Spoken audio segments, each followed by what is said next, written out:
আপনারা চালিয়ে নিলেন।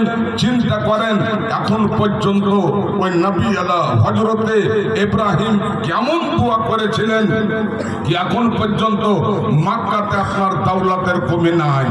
একটা দোয়া বুঝতে পারলেন দোয়ার কত বড় দাম। আর একটা দোয়ার কথা শুনেন, আপনারা এতগুলা মানুষ আসেন, একবার হাত উঠিয়ে দোয়া করতে হবে।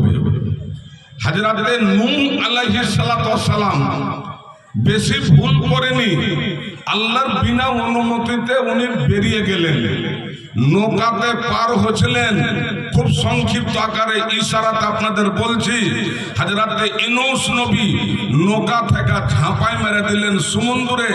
এক বড় মাছ নবিয়ানা হযরতে ইউনূসকে মানে খেয়ে নিলেন।